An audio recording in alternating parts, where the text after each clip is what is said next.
ನಮಸ್ಕಾರ. Welcome to Geetha ಸಂದೇಶ YouTube channel. ಶ್ರೀಮದ್ ಭಗವದ್ಗೀತಾ ಅಧ್ಯಾಯ 2 ಸಾಂಖ್ಯಯೋಗ 21ರಿಂದ 30ರವರೆಗಿನ ಶ್ಲೋಕಗಳ ಅರ್ಥಸಹಿತ ಭಾವಾರ್ಥ ತಿಳಿಯೋಣ. ವೇದ ವಿನಾಶಿನಂ ನಿತ್ಯಂ ಯ ಏನಮಜಮವ್ಯಯಂ ಕಥಂ ಸ ಪುರುಷ ಪಾರ್ಥ ಖಂಘಾತಯತಿ ಹಂತಿಕಂ. ಓ ಪಾರ್ಥ, ಹುಟ್ಟು ಸಾವುಗಳಿರದ, ಮಾರ್ಪಡದ, ಯಾವುದರಿಂದಲೂ ಅಳಿಯದ ಈ ಜೀವನನ್ನು ಬಲ್ಲ ವ್ಯಕ್ತಿ ಯಾರನ್ನಾದರೂ ಹೇಗೆ ಕೊಲ್ಲಿಸುತ್ತಾನೆ ಅಥವಾ ಕೊಲ್ಲುತ್ತಾನೆ? ವಾಸಾಂಸಿ ಜೀರ್ಣಾನಿ ಯಥಾ ವಿಹಾಯ ನವಾನಿ ಗೃಹ್ಣಾನಿ ನರೋಪರಾಣಿ ತಥಾ ಶರೀರಾಣಿ ವಿಹಾಯ ಜೀರ್ಣ ನನ್ಯಾನಿ ಸಂಯಾತಿ ನವಾನಿ ದೇಹಿ. ಮನುಷ್ಯ ಹಳೆಯ ವಸ್ತ್ರಗಳನ್ನು ಬಿಸುಟು ಬೇರೆ ಹೊಸತಾದುದನ್ನು ಉಡುತ್ತಾನೆಯೋ ಹಾಗೆ ಜೀವ ಒಂದು ದೇಹವನ್ನು ಬಿಟ್ಟು ಬೇರೆ ಹೊಸ ದೇಹವನ್ನು ಪಡೆಯುತ್ತಾನೆ. ನೈನಂ ಛಂದಂತಿ ಶಸ್ತ್ರಾಣಿ ನೈನಂ ದಹತಿ ಪಾವಕಃ ನ ಚೈನಂ ಕ್ಲೇದಯಂತ್ಯಾಪೋ ನ ಶೋಚಯತಿ ಮಾರುತಃ. ಈ ಜೀವನನ್ನು ಆಯುಧಗಳು ತುಂಡರಿಸವು, ಇವನನ್ನು ಬೆಂಕಿ ಸುಡದು, ಇವನನ್ನು ನೀರು ನೆನೆಸದು, ಗಾಳಿ ಒಣಗಿಸದು. अच्छेद्योऽयमदाह्योऽयम् अक्लेद्यो ಶೋಷ್ಯ ಏವ ಚ ನಿತ್ಯಃ ಸರ್ವಗತಸ್ಥಾಣುಃ ಅಚಲೋಯಂ ಸನಾತನಃ. ಏಕೆಂದರೆ ಈ ಆತ್ಮವು ಕತ್ತರಿಸಲಾಗದ, ಸುಡಲಾರದ, ನೆನೆಯದ, ಒಣಗಲಾರದ್ದು. ಹಾಗಾಗಿ ಈ ಆತ್ಮ ನಿತ್ಯ, ಸರ್ವವ್ಯಾಪಿ, ಅಚಲ, ಸ್ಥಿರವಾಗಿರುವ ಸನಾತನವಾಗಿದೆ. ಅವ್ಯಕ್ತೋಯಮಚಿಂತ್ಯೋಯಂ ಅವಿಕಾರ್ಯೋಯಮುಚ್ಯತೆ ತಸ್ಮಾದೇವಂ ವಿದಿತ್ವೈನಂ ನಾನುಶೋಚಿತುಮರ್ಹಸಿ. ಆತ್ಮವು ಕಣ್ಣಿಗೆ ಕಾಣದ, ಚಿಂತನೆಗೆ ನಿಲುಕದ, ವಿಕಾರರಹಿತನು ಎಂದು ವೇದ ಸಾರುತ್ತದೆ. ಆದ್ದರಿಂದ ಹೇ ಅರ್ಜುನ, ಆತ್ಮನ ಪರಿಯನ್ನು ಹೀಗೆಂದು ಅರಿತ ಮೇಲೆ ಕೊರಗುವುದು ತರವಲ್ಲ. ಅಥಂ ಚೈನಂ ನಿತ್ಯಜಾತಂ ನಿತ್ಯಂ ವಾ ಮನ್ಯಸೇ ಮೃತಂ ತಥಾಪಿ ತ್ವಂ ಮಹಾಬಾಹೋ ನೈನಂ ಶೋಚಿತುಮರ್ಹಸಿ. ಆದರೂ ಈ ಜೀವ ದೇಹದ ಮೂಲಕ ಸದಾ ಹುಟ್ಟುವವನು ಮತ್ತು ಸಾಯುವವನು ಎಂದು ಭಾವಿಸಿದ್ದರೂ ಓ ಮಹಾವೀರ, ನೀನು ಇವನಿಗಾಗಿ ಕೊರಗುವುದು ತರವಲ್ಲ. ಜಾತಸ್ಯ ಹಿ ಧ್ರುವೋ ಮೃತ್ಯುಃ ಧ್ರುವಂ ಜನ್ಮ ಮೃತಸ್ಯ ಚ ತಸ್ಮಾದಪರಿಹಾರ್ಯೇರ್ಥೇ ನ ತ್ವಂ ಶೋಚಿತುಮರ್ಹಸಿ. ಹುಟ್ಟಿದವನಿಗೆ ಸಾವು ಖಚಿತ, ಸತ್ತವನಿಗೆ ಮರುಹುಟ್ಟು ಖಚಿತ ಎಂದ ಮೇಲೆ ಅನಿವಾರ್ಯವಾದ ಸಂಗತಿಗಾಗಿ ನೀನು ಅಳುವುದು ತರವಲ್ಲ.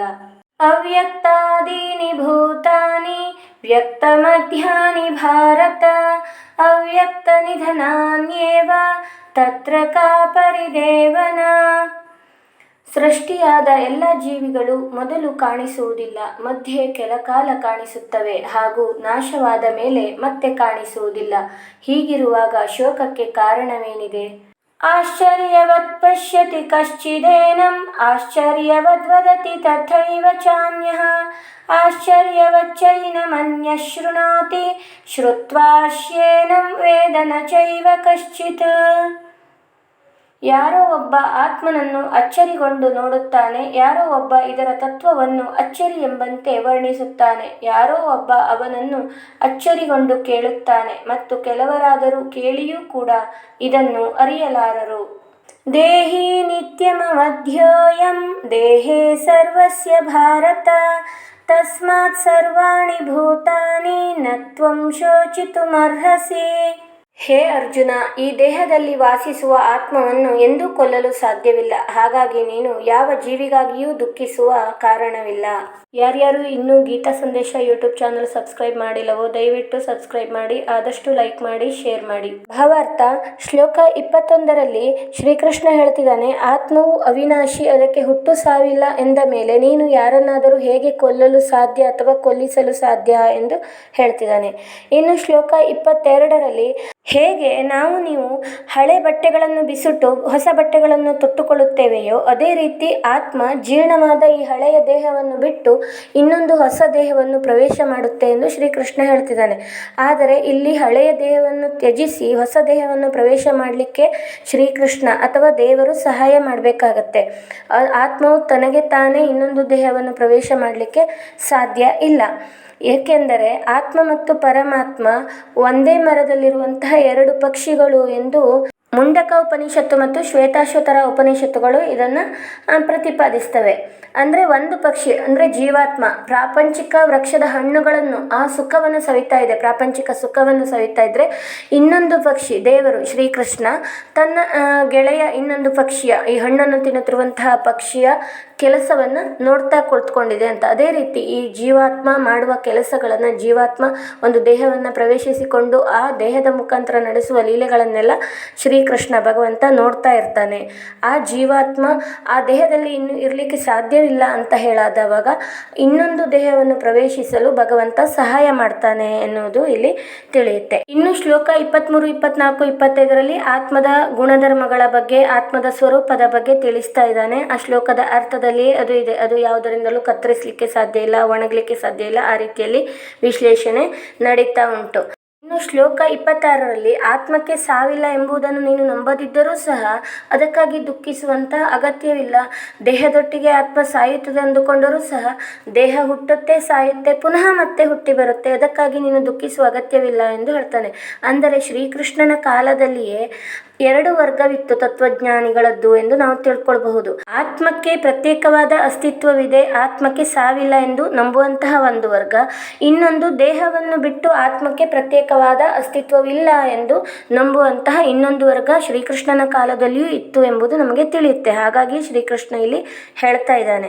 ಅಂದರೆ ಈಗಲೂ ಸಹ ಈ ಮಾನವ ವಿಜ್ಞಾನಕ್ಕೆ ಸಂಬಂಧಪಟ್ಟವರು, ಈಗ ಆಧುನಿಕ ವಿಜ್ಞಾನಿಗಳು ಏನು ಹೇಳ್ತಾರೆ ಅಂತ ಹೇಳಿದ್ರೆ, ಅಂಶಗಳ ಸಂಯೋಜನೆಯಿಂದಾಗಿ ಈ ದೇಹ ಹುಟ್ಟುಕೊಂಡಿದೆ, ಭೌತಿಕ ಮತ್ತು ರಾಸಾಯನಿಕ ಅಂಶಗಳ ಪರಸ್ಪರ ಕ್ರಿಯೆಯಿಂದಾಗಿ ಈ ದೇಹದ ಸೃಷ್ಟಿಯಾಗಿದೆ ಅಂತ ನಂಬ್ತಾರೆ. ಒಂದು ವೇದ ವಿಜ್ಞಾನವನ್ನು ನಂಬುವಂತಹವರ ಒಂದು ವರ್ಗ ಆಸ್ತಿಕ ವರ್ಗ, ಇನ್ನೊಂದು ನಂಬದೇ ಇರುವಂತಹವರ ನಾಸ್ತಿಕ ವರ್ಗ ಎಂದು ನಾವು ತಿಳ್ಕೊಳ್ಬಹುದು. ಅವರು ಈ ರೀತಿಯಲ್ಲಿ ದೇಹ ಸೃಷ್ಟಿಯಾಗುತ್ತೆ ಅಂತ ಹೇಳಿದ್ರು ಸಹ ಆ ದೇಹಕ್ಕೆ ಚೈತನ್ಯ ಬಂದು ಸೇರುವ ಮೂಲ ಎಲ್ಲಿದು ಅಂತ ಅವರಿಗೆ ವಿವರಿಸಲಿಕ್ಕೆ ಸಾಧ್ಯ ಆಗಿಲ್ಲ ಇದುವರೆಗೂ. ಶ್ರೀಕೃಷ್ಣ ಹೇಳ್ತಾನೆ, ಕೆಲವೊಬ್ರು ಆತ್ಮವನ್ನ ನೋಡಿದವರು ಆಶ್ಚರ್ಯ ಪಡ್ತಾರೆ, ಇನ್ನು ಕೆಲವರಿಗೆ ಎಷ್ಟೇ ಹೇಳಿದರೂ ಸಹ ಆತ್ಮದ ಬಗ್ಗೆ ಜ್ಞಾನ ಒಂದಿಷ್ಟು ತಿಳಿಲಿಕ್ಕೆ ಸಾಧ್ಯವಿಲ್ಲ, ಆತ್ಮದ ಬಗ್ಗೆ ವಿವರ ಅರ್ಥ ಆಗೋದಿಲ್ಲ ಅವರಿಗೆ ಅಂತ ಹೇಳ್ತಿದ್ದಾನೆ. ಹೌದು, ನಿಮ್ಮಂತಹ ಪಾಮರರಿಗೆ, ಈ ಲೌಕಿಕ ಜಗತ್ತಿಗೆ ಅಂಟಿಕೊಂಡಿರುವಂತಹ ಸಾಮಾನ್ಯ ಜೀವಿಗಳಿಗೆ ಆತ್ಮದ ಬಗ್ಗೆ ಏನಿತ್ತು ಸಹ ನಮಗೆ ಅರ್ಥ ಆಗೋದಿಲ್ಲ. ಈಗ ಅಲ್ಲಿ ಇಲ್ಲಿ ಇರುವಂಥ ವಿಷಯಗಳನ್ನು ಸಂಗ್ರಹಿಸಿ ನಾನು ಹೇಳುತ್ತಿರಬಹುದೇ ಹೊರತು ಆತ್ಮದ ಬಗ್ಗೆ ಆಳವಾಗಿ ಜ್ಞಾನ ಅಥವಾ ಆಳ ಬಿಟ್ಟು ಸ್ವಲ್ಪವಾದರೂ ಜ್ಞಾನವನ್ನು ಹೊಂದಲಿಕ್ಕೆ ಸಾಧ್ಯವಿಲ್ಲಂತಹ ವ್ಯಕ್ತಿಗಳು ನಾವು. ಈಗ ಆಚಾರ್ಯ ತ್ರಯರ ಬಗ್ಗೆ ನಾವು ಓದಿದ್ದೇವೆ ಅಲ್ವಾ ಶಾಲೆಗಳಲ್ಲಿ.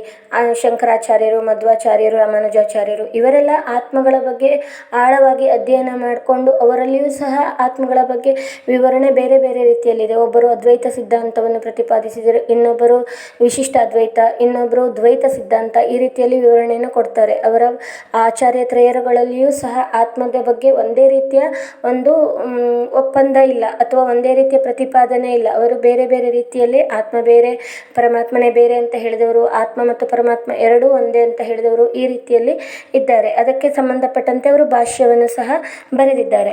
ಇದುವರೆಗೆ ಶ್ರೀಕೃಷ್ಣ ನಾನಾ ರೀತಿಯಲ್ಲಿ ಆತ್ಮಗಳನ್ನ ವರ್ಣಿಸ್ತಾನೆ. ಇಲ್ಲಿ ಶ್ಲೋಕ 30ಕ್ಕೆ ಆತ್ಮದ ಬಗ್ಗೆ ಕುರಿತಾದಂತಹ ಬೋಧನೆ ಇಲ್ಲಿಗೆ ಮುಕ್ತಾಯ ಆಗುತ್ತೆ. ಆದರೆ ಅರ್ಜುನನಿಗೆ ಕಾಡಿದಂತಹ ಪ್ರಶ್ನೆ ಏನು, ಮೂಲಭೂತವಾಗಿ ತನ್ನ ತಾತನಾದಂತಹ ಭೀಷ್ಮರನ್ನ ಹಾಗೂ ಗುರುಗಳಾದ ದ್ರೋಣಾಚಾರ್ಯರನ್ನು, ಅಂತಹ ಮಹಾಜ್ಞಾನಿಗಳನ್ನು ತಾನು ಯುದ್ಧ ಭೂಮಿಯಲ್ಲಿ ಹೇಗೆ ನಿರ್ಲಿಪ್ತವಾಗಿ ಹೋರಾಡುವುದು, ಅವರನ್ನು ಕೊಲ್ಲುವುದು ಹೇಗೆ ಎನ್ನುವಂತಹ ಪ್ರಶ್ನೆ. ಅದಕ್ಕೆ ಶ್ರೀಕೃಷ್ಣ ಹೇಳ್ತಾನೆ, ಸಂಬಂಧ ಅನ್ನೋದು ಹುಟ್ಟುವುದು ಒಂದು ವ್ಯಕ್ತಿ ಹುಟ್ಟಿನೊಂದಿಗೆ. ಹುಟ್ಟುವುದಕ್ಕಿಂತಲೂ ಮೊದಲು ಆ ವ್ಯಕ್ತಿ ಎಲ್ಲಿದ್ದ, ಸತ್ತ ನಂತರ ಆತ ಎಲ್ಲಿಗೆ ಹೋಗ್ತಾನೆ ಅನ್ನೋದು ಯಾರಿಗೂ ತಿಳಿದಿಲ್ಲ ಅಲ್ವಾ. ಒಬ್ಬ ವ್ಯಕ್ತಿ ಹುಟ್ಟುತ್ತಾನೆ, ಸಾಯ್ತಾನೆ. ಮಧ್ಯ ಜೀವಿಸಿದ್ದಾಗ ಮಾತ್ರ ನಮಗೆ ವ್ಯಕ್ತ, ಅದಕ್ಕೂ ಮೊದಲು ನಂತರದ್ದು ನಮಗೆ ಅವ್ಯಕ್ತವಾಗಿಯೇ ಉಳಿಯುತ್ತೆ. ಈಗ ಹೇಗೆ ಜಗತ್ತು ಮೊದಲು ಆಕಾಶ, ಆಕಾಶದಿಂದ ವಾಯು, ವಾಯುವಿನಿಂದ ಅಗ್ನಿ, ಅಗ್ನಿಯಿಂದ ನೀರು, ನೀರಿನಿಂದ ಭೂಮಿ, ಇದೇ ರೀತಿಯಲ್ಲಿ ಸೃಷ್ಟಿಯಾಯಿತು ಪ್ರಪಂಚ. ಅದು ಸೃಷ್ಟಿಯಾಗುವ ಮೊದಲು ಹೇಗಿತ್ತು, ಏನೂ ಇರಲಿಲ್ಲ ಅಲ್ವಾ, ಅವ್ಯಕ್ತವಾಗಿತ್ತು ಎಲ್ಲವೂ. ಅದೇ ರೀತಿಯಲ್ಲಿ ಈ ಗೋಚರಿಸುವ ವ್ಯಕ್ತವಾಗುವಂತಹ ಐಹಿಕ ದೇಹದಿಂದ ಭಿನ್ನವಾದ ಆತ್ಮವಿದೆ ಎಂದು ನಾವು ನಂಬಬೇಕು ಎಂದು ಶ್ರೀಕೃಷ್ಣ ಅಧಿಕಾರಯುತವಾಗಿ ಅರ್ಜುನನಿಗೆ ತಿಳಿಸ್ತಾನೆ. ಇನ್ನು ಮುಂದಿನ ಭಾಗದಲ್ಲಿ ಶ್ರೀಕೃಷ್ಣನು ಅರ್ಜುನನಿಗೆ ಬೇರೆ ಯಾವ ವಿಷಯದ ಬಗ್ಗೆ ಗೀತೋಪದೇಶವನ್ನು ನೀಡುತ್ತಾನೆ ಎಂಬುದನ್ನು ತಿಳಿದುಕೊಳ್ಳೋಣ. ಅಲ್ಲಿಯ ತನಕ ವಂದನೆಗಳು.